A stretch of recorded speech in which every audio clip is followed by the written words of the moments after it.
Life behind the Berlin Wall after 1945 was no party. Not all Eastern European countries were swallowed up by the former USSR, Romania being an exception to this, but was a communist country from 1947 until 1989. During this time, the country was subjected to all the horrors that one could expect a communist regime to deliver, such as oppressive secret police who were able to jail you for even just criticizing its political leaders. No one seems to know for sure, but they put it at 600,000 to 2 million people were convicted of political crimes between 1947 and 1989. Reckless and short-sighted government spending led to massive food shortages. People lacked basic necessities and went without many things. It was definitely a tragic state of affairs, so much so that in 1989 the country broke out in a bloody revolution. Pro-communist forces had firefights in the streets of a number of cities. Ultimately, the husband and wife communist dictatorship duo Alana and Nicolae Ceausescu were tried in a court and were shot to death, entering Romania into a democratic and social republic era. Hard to believe that this is something that happened only 30 years ago. Today's special guest is Florin Marksteiner, a film producer, actor, director, entrepreneur, and not to mention an all-around stand-up guy. He grew up in Romania, which is where he joins us from for this episode. And for that reason, I believe he has important stories to tell, and I assure you they are stories worth sharing. So without further ado, welcome to the Flow of Discourse.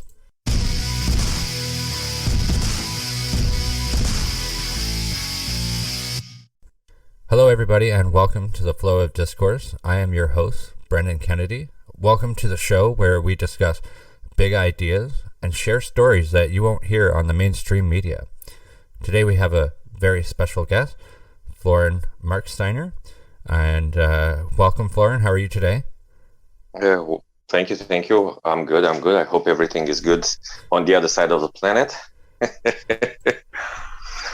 Things have been crazy, for lack of a better term. There really isn't any other way to put it. I don't think I've ever experienced anything like this. And I was very excited that you decided to come on the show, and that I think that you have a very unique perspective growing up in Romania, especially in a time when the country was kind of going through some growing pains. Yeah, the country was already formed. The only thing is the people didn't know about it. Anyway, we're going to talk in detail about anything you want to ask, so shoot. All right. So let's do this. So Mark, let's start from the beginning. Where were you born, and what type of professions did your parents have? Well, I was born in Romania. That's in Eastern Europe. That's the communist bloc, how everybody knows it, the east of the eastern side of Germany, which was the Iron Curtain of communism. And my parents were working in a chemical plant, just normal workers. In fact, my father was a foreman in a team of, I don't know, they are not electricians. They were the ones that they were producing electricity. And my mom was in a lab, was about water trading and so on. So. Oh, wow. Yeah, but they were considered just workers. Yeah. In the society, because Romania was built after the Second World War, in a society where every single town or city, it was built for the workers that worked in the factories. And everybody in communism, because that was the idea, everybody was equal on paper. Because no, everybody was just thinking he's better than the other one. So that's why when I was saying that they were considered just workers, comparing with engineers, professors, and everybody else, I was the kid of the workers in the classroom. So yeah. So did you live in like one of those massive apartment blocks that they had kind of built overnight? Yep, that was the apartment buildings, which they are still up now, which shows you that they were well built and they were prefabricated. So when I was a kid, I was watching them coming up.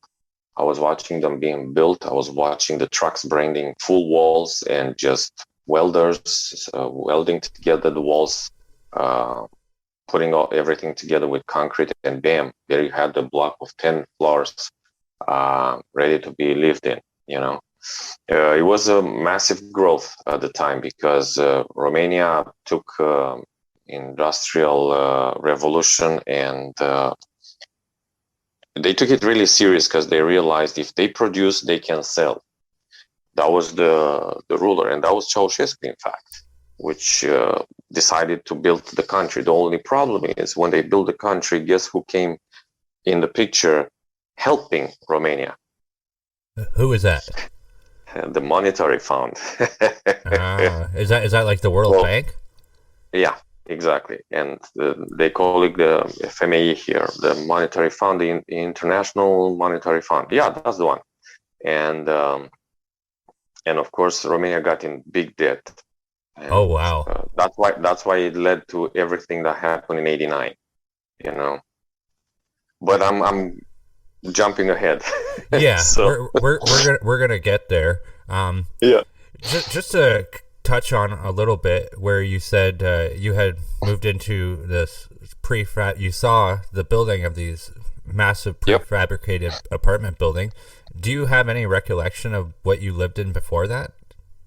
Oh, of course. Oh, you're talking about before the apartment buildings? Yeah. No. Okay. When I was watching that, I was like 3, 4 years old.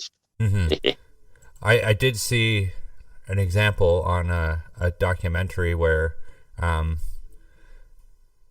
there was Ceausescu was building his massive palace, and he didn't like some of the homes that were around him, and so I believe he used words like looks like a gypsy squalor or something like that. Yep. And he had all these properties and homes just taken from people, and he's like, well, here, look, you could live in this in the apartment complex, and there you go. Yeah, so I can tell you something about that. So first of all, the gypsy squalor, how you said it, is true. It's how everybody knows as the ghetto, right? And usually, what I noticed coming to Canada and coming to the American continent is that the east side it's always better than the west side, worse than the west side, and that's because the east side, in fact, is the first place that was being built in that little town or in the city. And because of that, you know how it is, degradation moves on. so that's what's happening with Ceausescu about the place where he built the people's palace. That was something normal. Like if the government wanted something, they wouldn't ask you if you want to sell it. But they were fair. They said, listen, you have this house, we'll give you an apartment. Because they could have just said, you know what, get lost. You get nothing. That's it.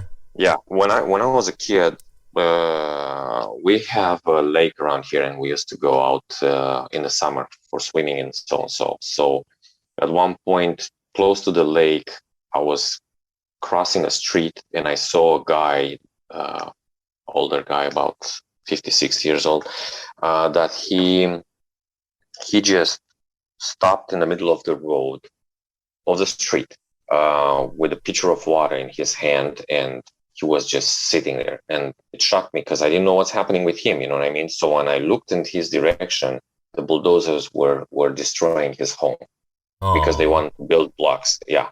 And why? Is because they waited for him to get out of the house so they can bring the bulldozers. So imagine the poor guy was sitting there, standing there in the middle of the street.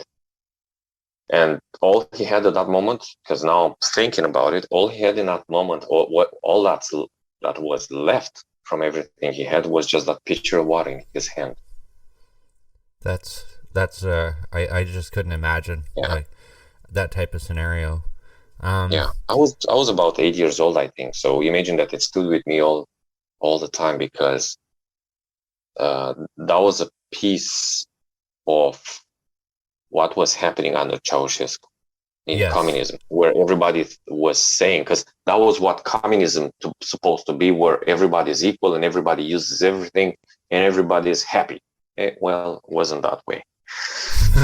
No, you can't make everybody happy, and I find it an interesting paradox that like if anybody's ever seen the People's Palace of Romania, if not, it's worth looking at. If you can Google it, it does not look like the People's Palace at all. It's like the home of a dictator. Okay, so they called it the People's Palace because the people built it. Yeah. That was the only reason. And nobody else was allowed to design anything on it. It was all Nikolai. His last name is so hard to pronounce, so I'm so sorry. It's okay. Trust me, you're not going to offend me. You're not going to offend him. Ceausescu.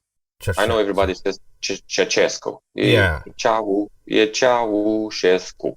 Okay. It's not hard. It's just, it's different. Yeah, exactly. When as an Easterner or anybody else, you're trying to pronounce an English name, it doesn't go from the first time you're trying, right? Yeah. It's exactly how you and me were trying to pronounce an Arabic name.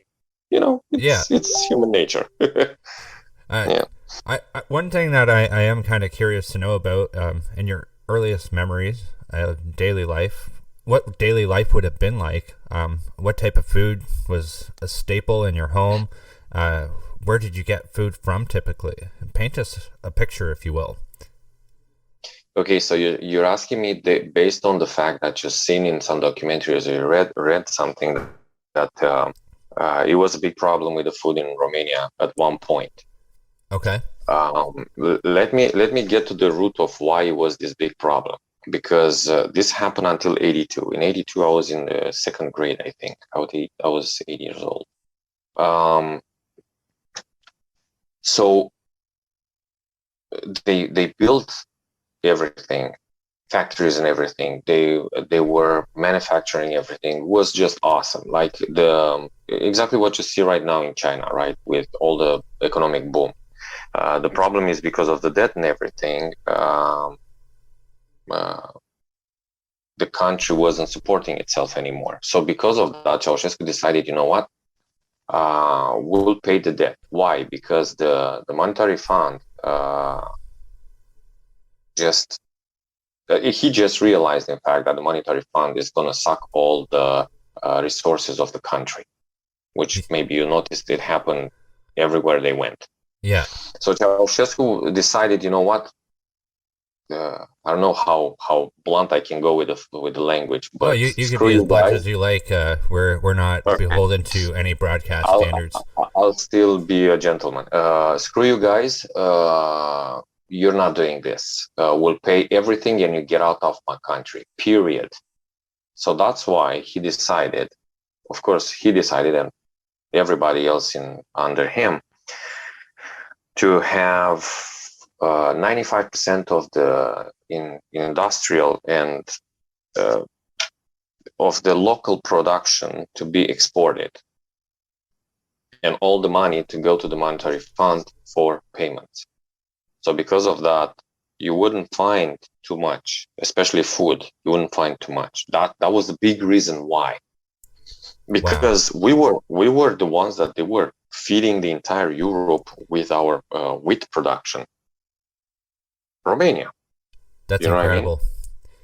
That's incredible. Exactly. So we had until Romania got into the European Union, Romanians had the biggest pig pork processing plant in Europe.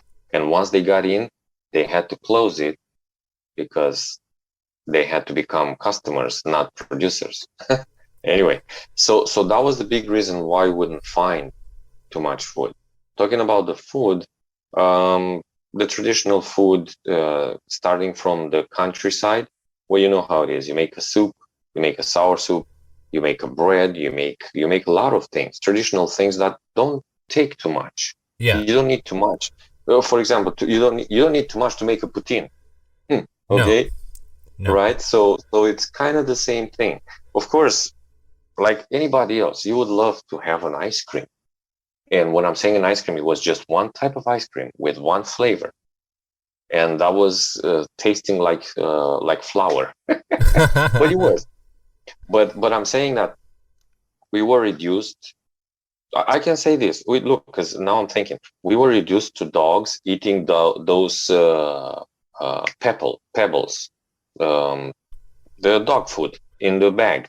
So instead of giving your dog, exactly. So that's all you had. So you had to go with that instead of you eat a little something else, even bread or something that has other texture, that has other, so you didn't have too much choices. Was that in your particular experience or people you knew?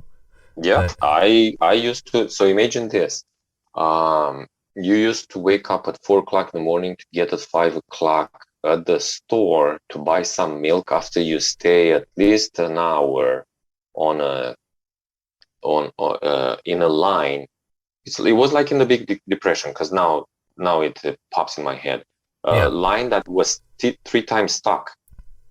Okay, and sometimes, and I had the experience. Sometimes it was finishing right before you because the stock wasn't enough for everybody. The same thing happened to me with chicken, because you know how you go in no frills and stuff and Walmart, and you just buy a chicken, and now you see that you can even buy it cooked. At that time you couldn't buy it cooked, but you would buy a chicken. Even that, the same thing, everything, butter, bread. We had to go and buy bread because bread is, let's say, the main thing in Romania, main food. Yeah, it's like a staple. Yeah, we had to buy bread with a card.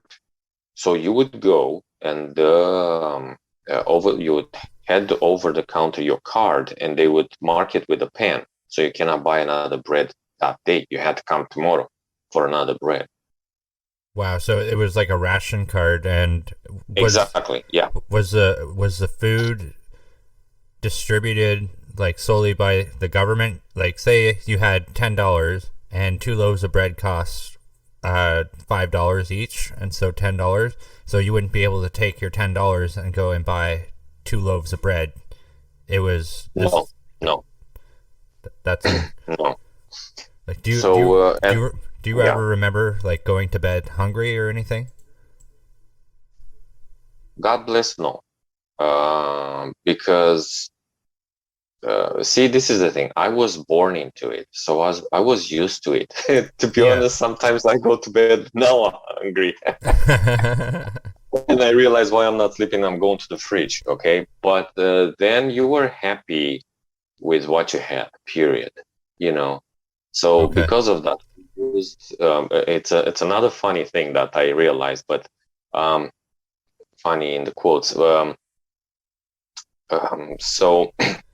Not having too much to eat, you were able to adapt.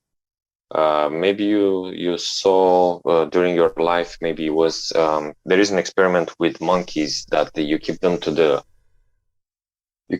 in the state of barely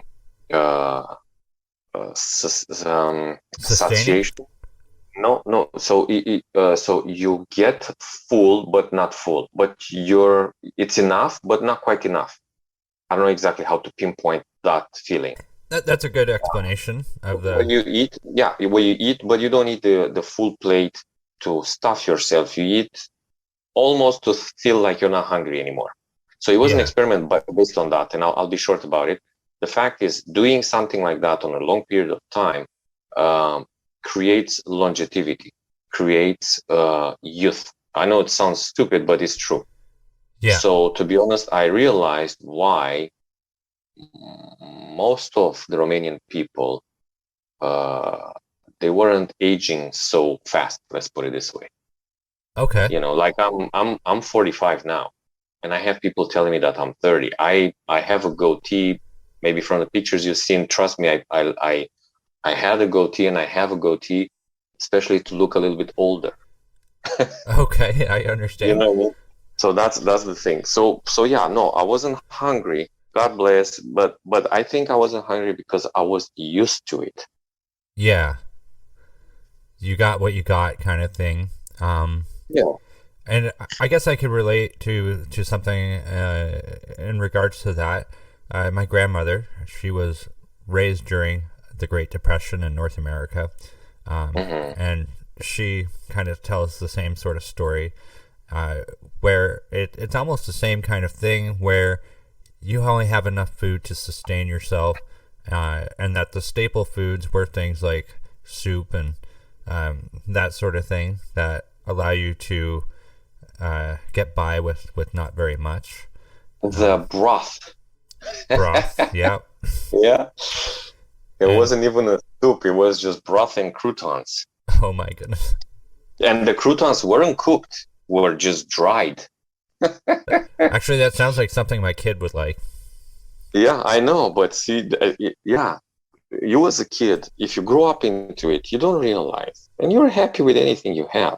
Why I was saying that it's funny about all this that I'm telling you right now, it's funny that now the keto diet, it's exactly that, Yeah, right? The controlled starvation, and they call it fasting. So yeah.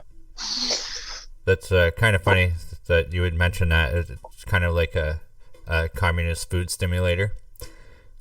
Yeah, I was thinking that now people want to live that while okay, as the kids we didn't know, but the grown-ups were telling us all the time how the stores were full, how everything was fine. As I said, until 82, everything was fine, and I caught that too a little bit, Mm. but I was a little bit too small to understand exactly what's happening at the time. After 82, when I started to see, oh, I'm going to stay in line more than 10 minutes. Oh, I mean, you could see progressively how things get worse and worse. And yeah. Um, I wanted to touch on this a little bit because just about everything I looked at does talk about the Romanian secret police and that they were used as a heavy hand of the government. There's the statistics of political imprisonment are not even fully understood. They put political crime convictions at about 600,000 people plus into the millions from 1947 to 1989. They don't Mhm. actually know. Do you have any understanding or know anybody who had any dealings with this organization?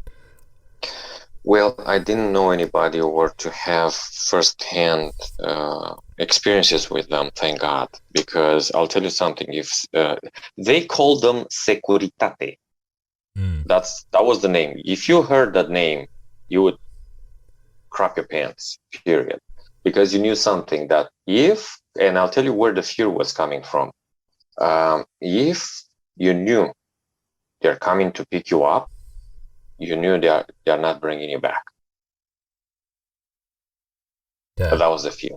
So if you knew about somebody that was picked up by Securitate, the police, which was militia at the time, Yeah. that was okay because maybe the guy did something and so on. So, but it wasn't too much crime, and I'll tell you why it wasn't too much crime in that country. But with Securitate, that was the fear, and the fear was because the fear was instilled in people in the society.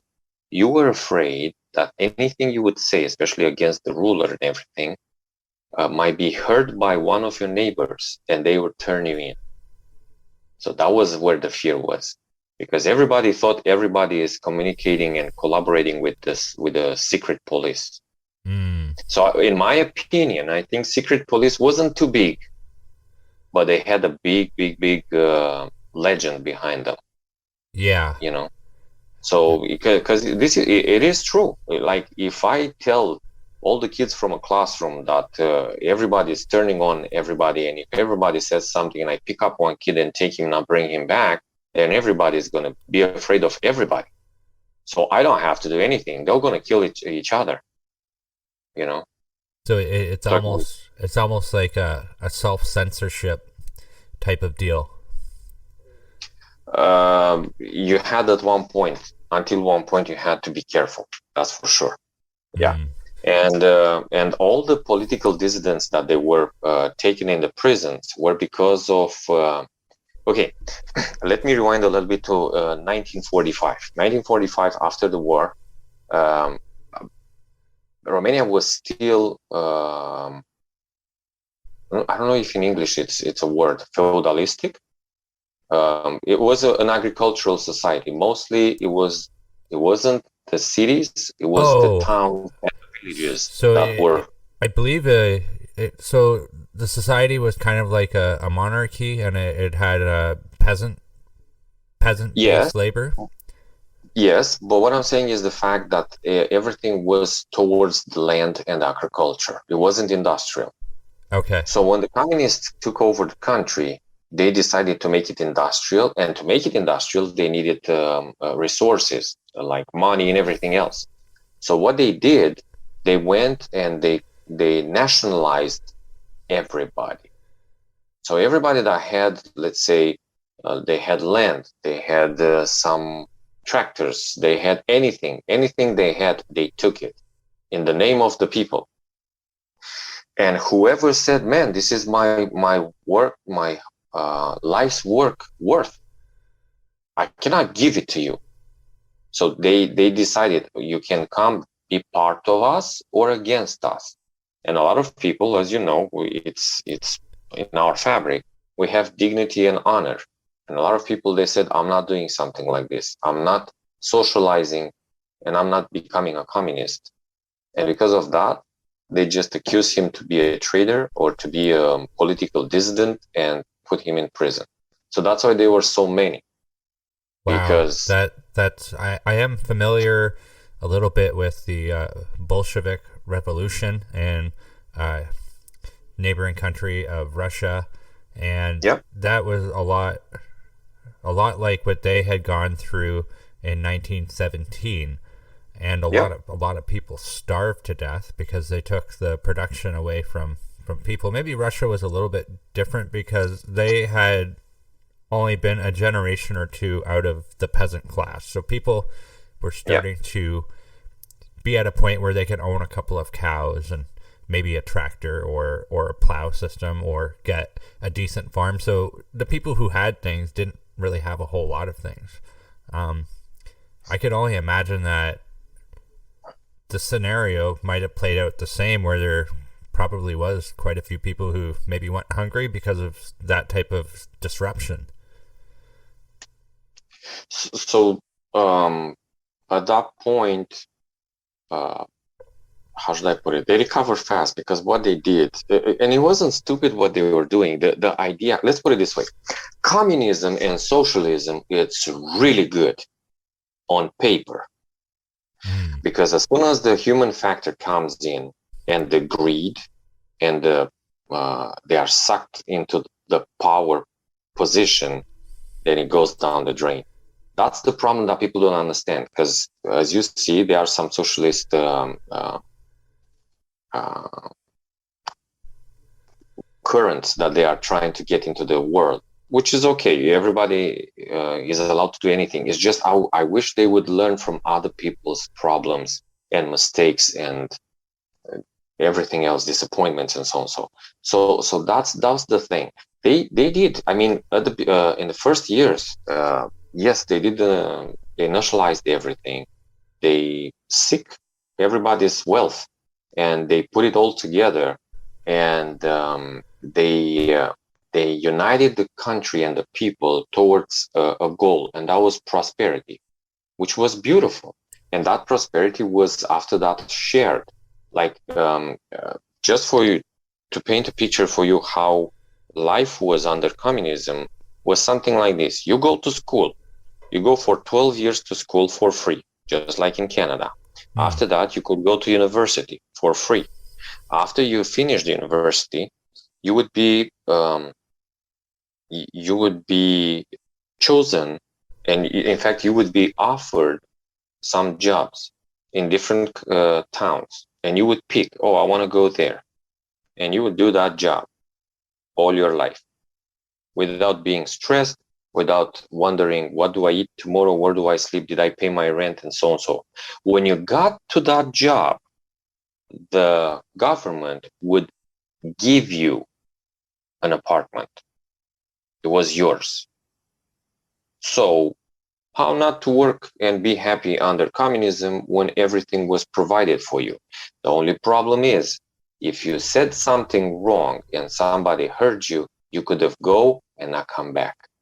So it's tricky. This is what it ended up to be when Romania and the Romanian government started to be pushed by the monetary fund, when they realized, and if you think a little bit, it's in a micro universe, it's exactly how it's happening to you and me. If I get more and more debt, after that I'm being pressed, and after that I start to not have honor anymore and trying to figure out ways to make money in different other ways and so on. So, exactly the same thing happened with the full country, but at the beginning it was beautiful. Yeah. Yeah. I can kind of see the appeal of, oh, well, with us, we'll take care of you. Like, we're your daddy now. And, Yeah. there in North America, there seems to be quite a push for that type of mentality where, whenever any type of problem comes up, people are like, well, this is the government's problem. They have to fix it. But, I mean, many times that goes in vain, and just about anything the government touches isn't necessarily going to end up that good, at least in a lot of experience that I have. And maybe people want more than an apartment. Maybe they want a house, or maybe they have bigger ambitions. And it doesn't sound like that you're put in a position to have the option to pursue those ambitions. I know, Brennan. It's luring. This is the thing, because here we go.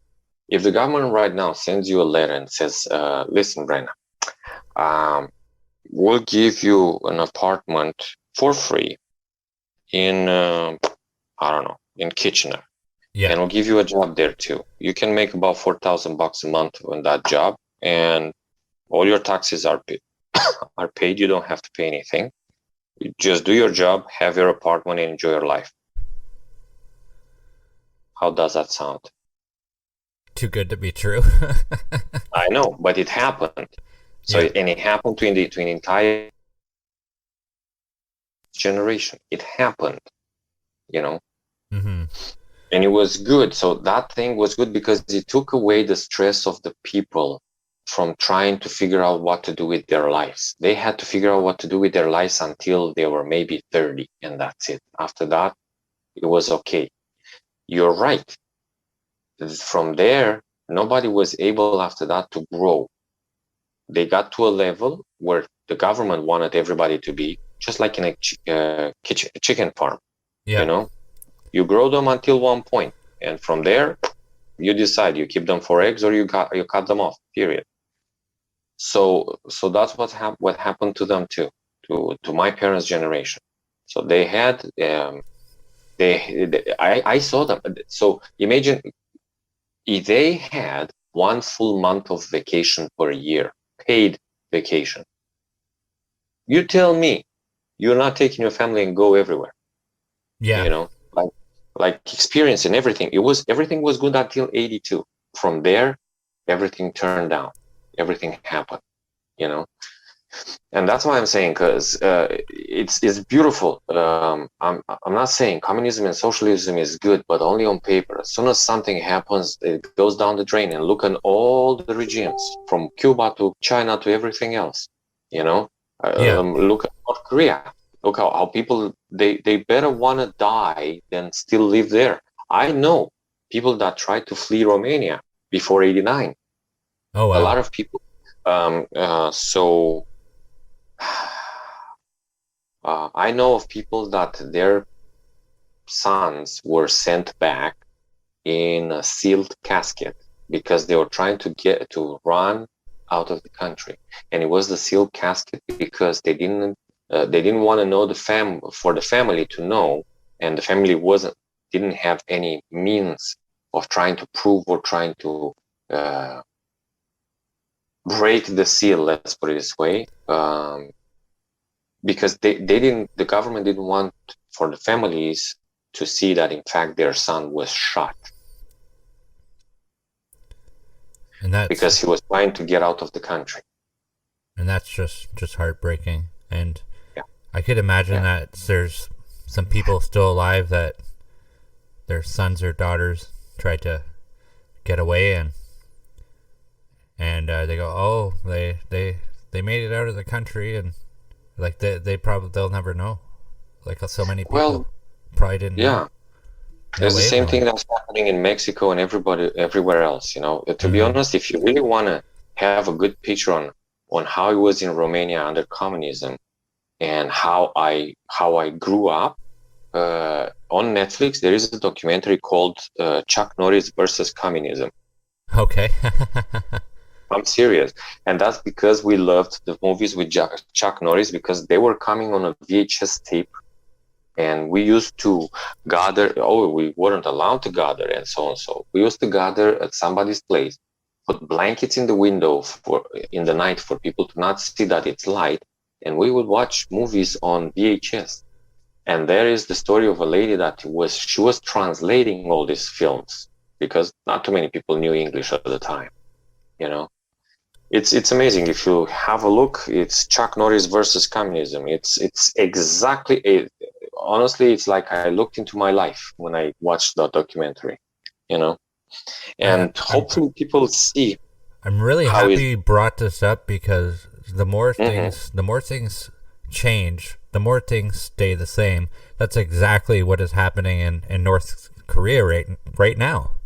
That Mhm. they're sending over USB chips, and people are doing exactly what you're saying. They're covering up the windows, and they're gathering in homes, and they're watching Western media, and they're watching South Korean media. Yeah. That's Well, I'll go the other way now. yeah. So um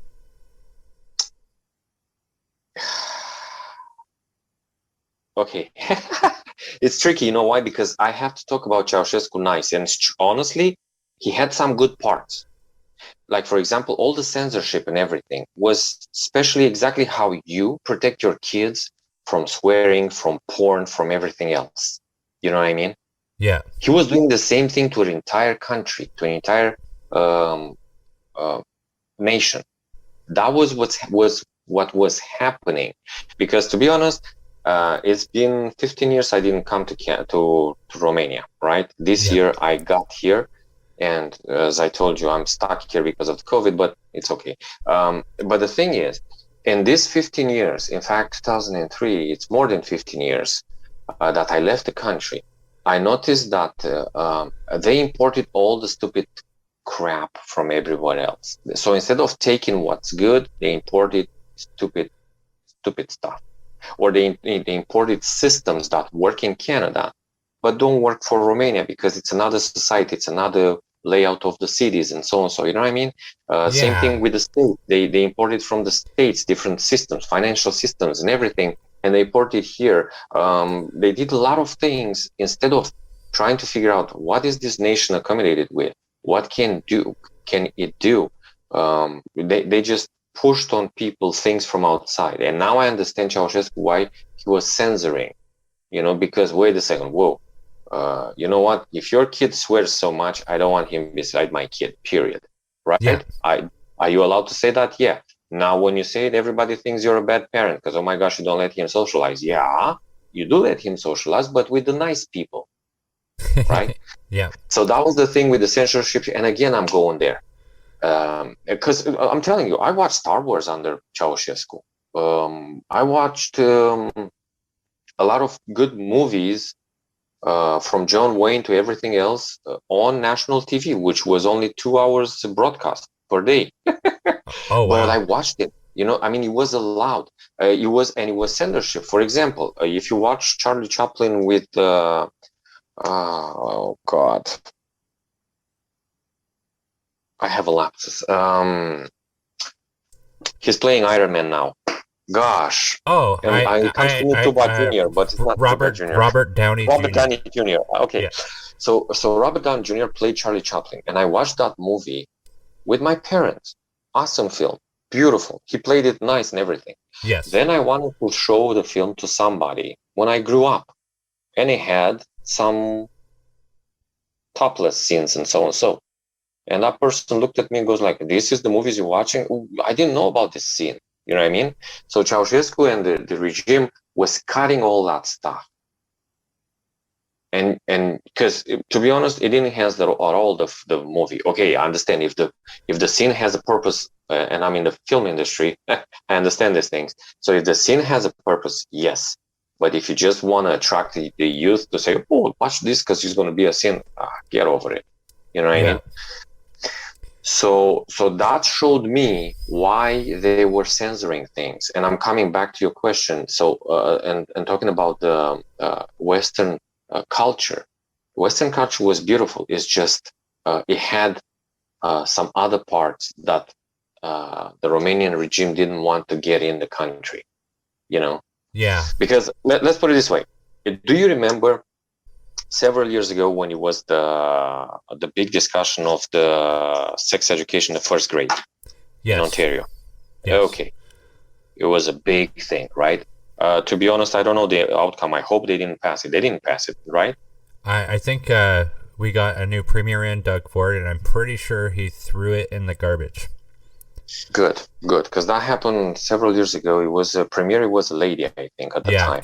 Kathleen Wynne. Wings, yeah, exactly. Okay, she looks like Orville Redenbacher. God bless her. And I don't care. Yeah. The thing is this. I mean, I know, trust me, there's a lot of things that we can say about her. But the thing is this. I had a debate with a bunch of people on Facebook. I have 2 daughters. My daughters were then going to school in the first grade. And everybody jumped on me. How come? What? They have to be, they have to understand, they have to know about this and everything. I say, yes, they have to, but not now. Maybe in the 5th, 6th, 7th, 8th grade, how we were. I don't know how you grew up, but in Romania, this is how we grew up, in around 7th grade. And the thing is, we learned the biology and we learned the social element of the sex, not the sex education. So what I was saying is that all this that they try to do, in a moment when you tell a kid about sex and you make him understand a little bit what it's all about, it stays in his mind all his life. It's exactly how you kill yourself with all your means to raise a kid good, just like Leonardo painted Mona Lisa. And an idiot comes with some ink and sprays Mona Lisa. It stays with that stain all its life. So that's why it was the censorship. Yeah. Like with the kids, you censor them with love, but you censor them until a point when you realize, man, they are adult enough, they are mature enough, not adult, mature enough to understand some things the right way. Yeah. Because let's put it this way, we knew about sex when we were kids, but we knew it as a joke. We knew it from jokes, from ha ha ho ho. We didn't know exactly what it is. No, we didn't. Yeah, so that was the censorship. Okay. I think that's an interesting point that you make. And in North America, so it's what you were saying about you watched that movie and there was boobs in it. So North America did have like certain broadcast standards, so it's why we have things like PG ratings and stuff like that. Yep. And so that's a good thing, though. And you working in the film industry, I'm sure you're hypersensitive or aware of the broadcast standards, and so Yep. to some degree it's there. But I kind of understand the idea too that it's all about the individual, and that's the difference between Western and communist is Western's supposed to be based off the individual, and now it's not infallible here. You did touch on something that you said you would return to Romania after 15 years, and you said Yep. that things are kind of cookie cuttered. It's no different than when you go to different cities in Canada. Look, I'll give you an example. You want to? Well, here, just let me finish my point, and Yeah, I'll please. Yeah, I'll go return for the it. floor to you. If you go to Chatham, Ontario, and then you take a plane and you fly to Thunder Bay, Ontario, you're going Yep. to have the exact same things in both cities. Now, both cities have different problems and different things like that, but you're still going to have a Tim Hortons, you're still going to have a Costco, you're still going to have strip malls, you're still going to have this, you're still going to have that. It's kind of bland and boring. Well, no, because it's a country. Let's put it this way. I know what you mean, but imagine this. It's a country, it's a nation, and it's a culture. And it's the same infrastructure, and it's the same economy. I've been in Canada from east to west, and there are some differences, but you're right. The main infrastructure is the same. Like to be honest, I went for school for architecture, if you believe it or not, architecture and urbanism, and for me it was surprising to notice, for example, that all the cities in Canada, they have the main streets: King, Queen, Adelaide. You know what I mean? Wellington, exactly. Richmond. So to have the same structure of each city, not town, because the towns, but that's one. Then to see that is exactly how I told you. The east side, it's a little bit lower in standards than the west side, and it's that not because the people. This is how the cities evolve. You know. Mm-hmm. So that's why I'm saying you're right. But on the other side is every region has its own specifics. Yeah. You know. But you're right. The infrastructure wise and everything, it's exactly the same. So I want to change gears here a little bit. We're almost out of time, actually. This conversation has been really interesting, and I'm so glad that you've decided to have this discussion with me. So let's go back to December 1989. Things look like they got pretty messy in some areas. What can you tell us from your experience about the events that happened in December 1989 in Romania? You want to talk about the revolution? Yeah. Mm-hmm.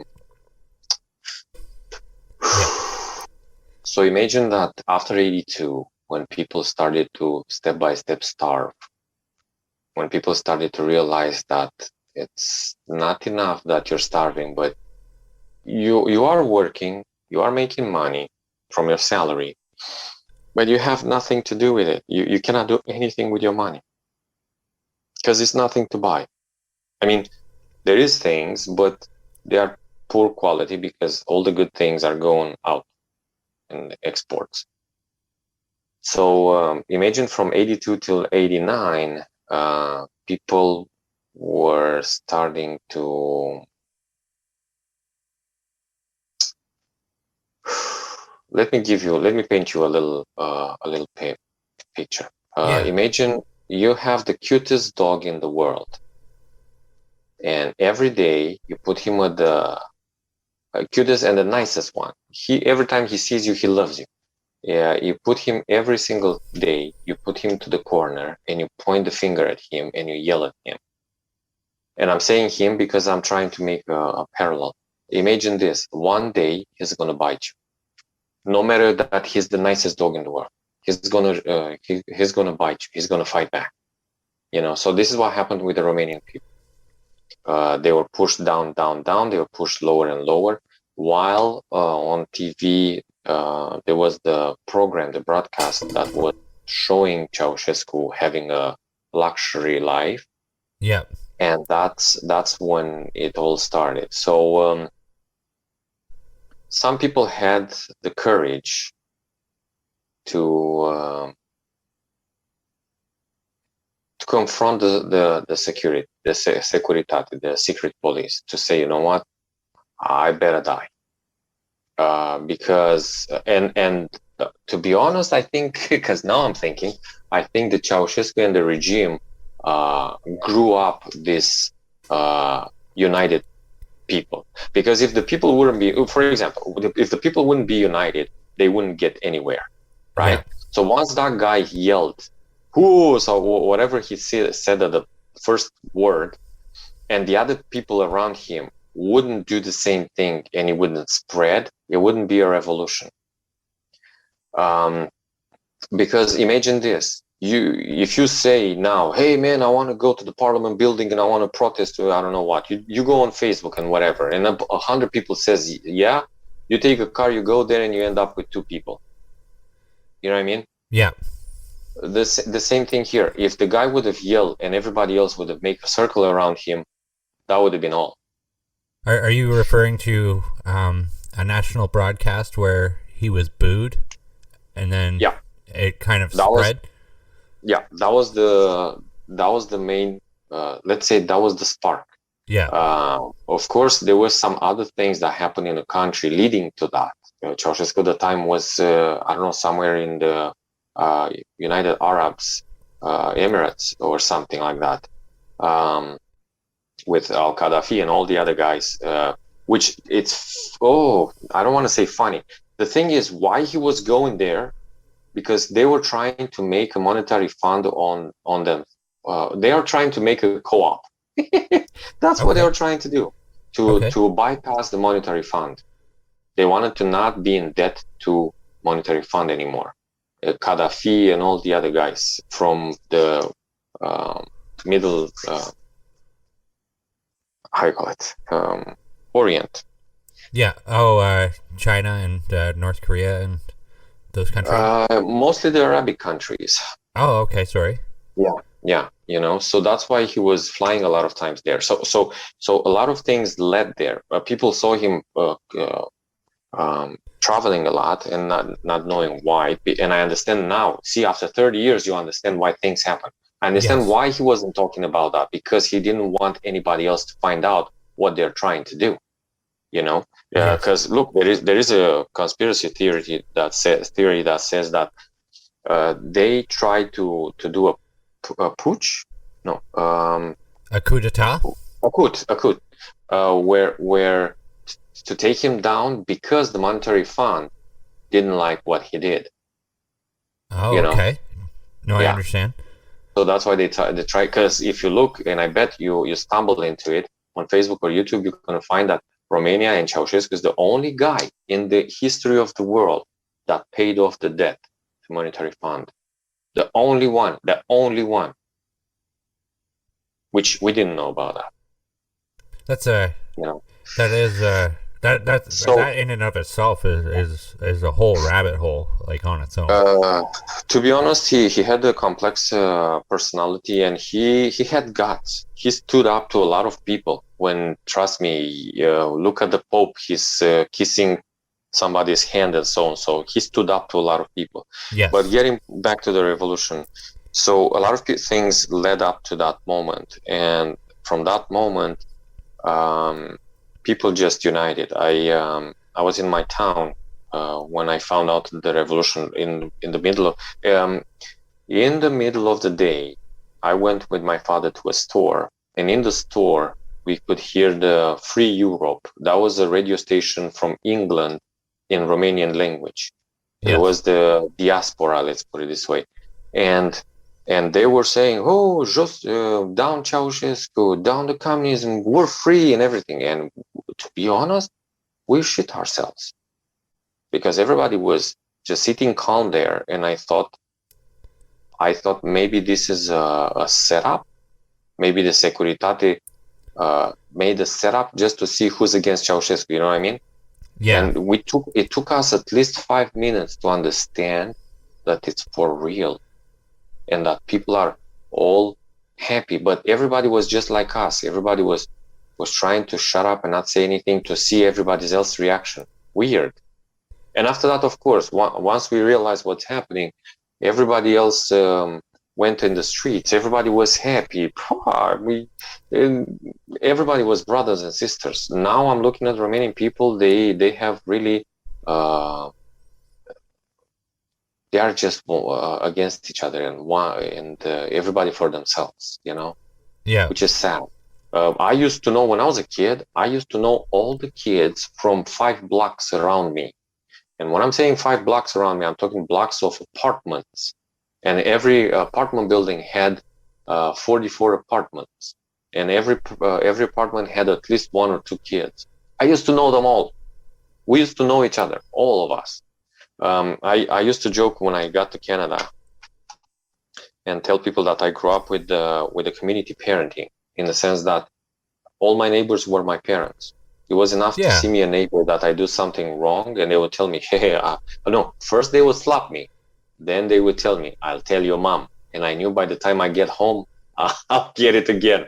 So that was my, you know. And you see, these days, nobody says anything. The kid does stupid things. Not even the parents don't say anything. I think to some degree that technology has a little bit of a play on that.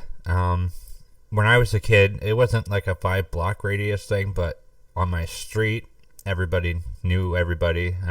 Yep. All the kids played. We had bikes and went bike riding and that sort of stuff. Like I don't personally don't see that anymore. But I mean, my reality is subjective. It's not objective. So I can. Of course.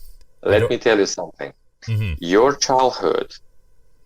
childhood was, from our point of view, was romantic.